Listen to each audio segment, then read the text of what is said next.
Meu nome é Chaban, quer dizer, Heber Chaban. Aliás, é Heber interessante, um nome estranho para alguma coisa que aconteceu há 55 anos atrás. Foi o nome de um artista de novela, não de televisão, mas de rádio, porque naquela época a televisão não havia, pelo menos no Brasil.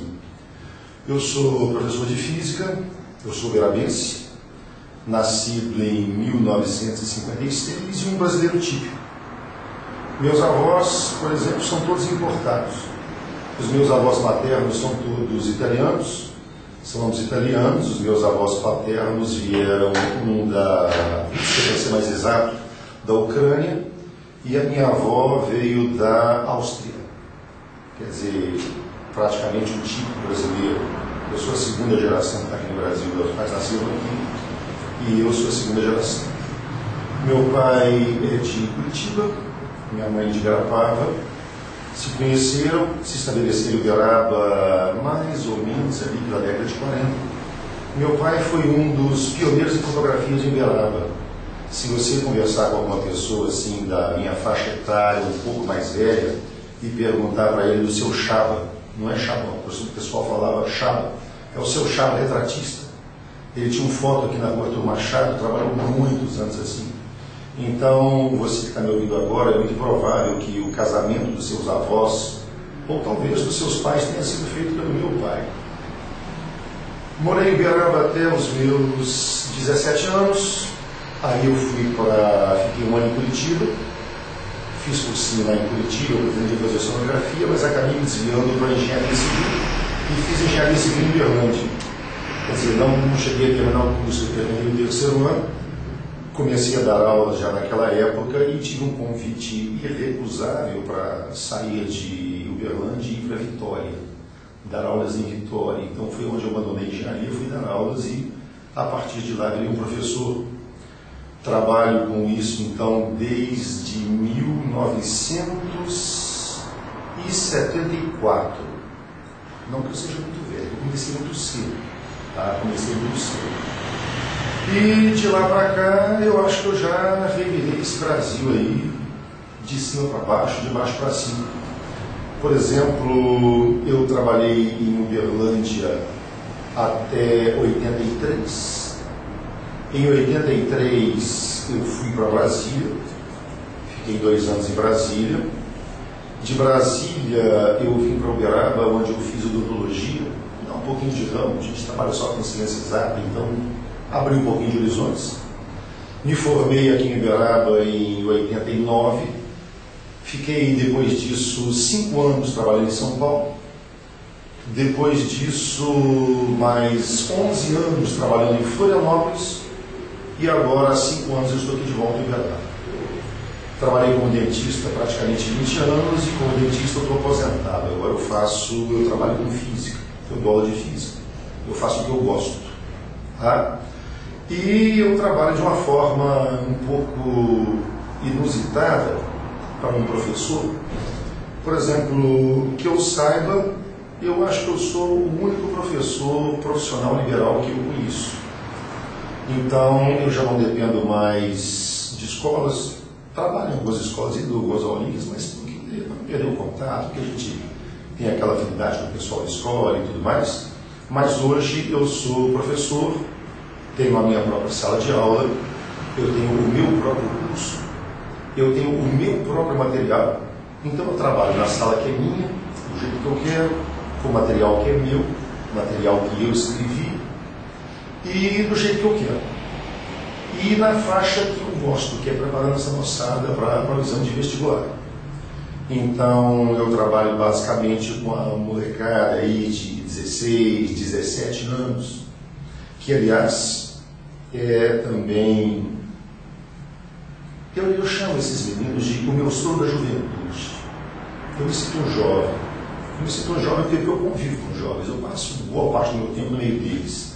E isso faz um bem danado para a gente. Eu sempre fui um professor insatisfeito.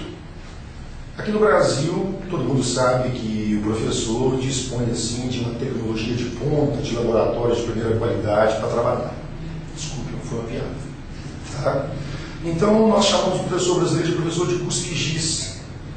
E eu nunca fui muito conformado com isso. Então, há alguns anos atrás, quando eu pude me dar ao luxo de fazer isso, porque infelizmente o professor desse país tem que trabalhar, tem que sobreviver, então o professor tem que, em primeiro lugar, pensar na sua sobrevivência, em segundo lugar, na sua sobrevivência, em terceiro lugar, na sua sobrevivência. E depois não tem tempo para mais nada. Então, a realidade do professor brasileiro é uma coisa meio tenebrosa. Então, quando eu pude sair desse jogo, quando eu tinha assim, uma estabilidade maior, eu me perguntei o que poderia ser feito para melhorar um pouquinho para quem está aprendendo. Porque aprender hoje no Brasil, principalmente física, que é a minha área, é mais ou menos como se fosse uma aula de catecismo, uma questão de fé. Então o professor chega no quadro, desenha uma reta, aliás, desenha uma curva, digamos assim, e diz, isso aqui, gente, é um espelho côncavo. Aí o aluno, sim, professor, eu acredito, isso é um espelho côncavo. Aí desenha uma reta, isso aqui é um raio luminoso que incide paralelo ao eixo principal, então ele reflete passando pelo fórum. Aí a turma, sim, professor, nós acreditamos, é tudo uma questão de fé. E isso é uma coisa que pode ser mudada, conforme eu descobri, de uma forma muito simples, de uma forma muito barata. Já que nós não temos laboratórios disponíveis no Brasil, nós temos alguns, mas os produtos são caros, são difíceis, o acesso é difícil. Nós temos laboratórios fora do país, nós temos muito produto fora do país, mas importar material para educação é uma dificuldade muito grande. Há 2 anos atrás eu importei uma certa quantidade de material para educação, mas foi classificado como brinquedo. E a gente paga uma taxa de 60% de imposto só pelo fato de você estar importando aquele material. Aí, quando eu fui nos Correios buscar a minha encomenda, eu cheguei lá e tive outra grata surpresa, que devido ao fato de eu morar em Minas Gerais, que é o melhor estado desse país, eu ganho o privilégio de pagar uma taxa extra além dos 60% de mais 30%. Então, 90% de taxa em cima desse material é uma coisa meio difícil, meio cara. Então, a gente tem que usar a imaginação, e foi o que eu aprendi a fazer. Eu hoje tenho um laboratório de física feito praticamente de sucata. A gente consegue, às vezes, contornar dificuldades assim com coisas que estão no nosso alcance e a gente não percebe muito bem. Por exemplo, uma outra dificuldade do aluno que tem que estudar física, ele tem uma enorme quantidade de fórmulas para decorar. Gente, em época de internet, o menino tem que decorar fórmulas. E são coisas escabrosas. Por exemplo, o campo magnético produzido por uma corrente elétrica, quando percorre um fio muito longo, ele é dado por μ0i sobre 2π vezes t.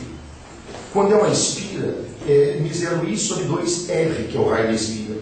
Quando é uma bobina, μ0i vezes m sobre e. Para que decorar isso, gente? Em época de internet, isso é uma coisa de louco. E os vestibulares cobram isso dos meninos ainda. Então, o que eu fiz? Eu descobri que eu tinha uma veia artística, que eu tinha um dom artístico, entre aspas, é coisa assim, tá, gente? Então, o que eu faço? Eu faço versões de músicas. A gente pega músicas, faz uma versão, então uma coisa que demoraria lá, tomaria um tempo danado do menino para decorar, aquele monte de equações e tal, uma musiquinha ele canta 2, 3 vezes, pronto, está decorado. Então são coisas simples, são coisas fáceis que a gente consegue fazer, desde que você tenha tempo e disposição. A disposição eu sei que a maioria dos meus colegas professores têm, o que eles não têm, coitados, é tempo. Porque, sinceramente, sobreviver como professor nesse país não é fácil não, meu amigo. Isso não me é realizado. Tenho 3 filhos, o mais velho já está com a vida feita, o mais velho já leva a vida dele, trabalha, está muito bem colocado. Tenho 3 filhos que são assim, pessoas de uma cabeça muito boa, são todos eles gente muito boa, gente responsável. E, sinceramente, não trocaria minha vida por outra, não. Sou uma pessoa bem realizada em todos os sentidos. Acho que era basicamente o que eu tinha para dizer. Ok?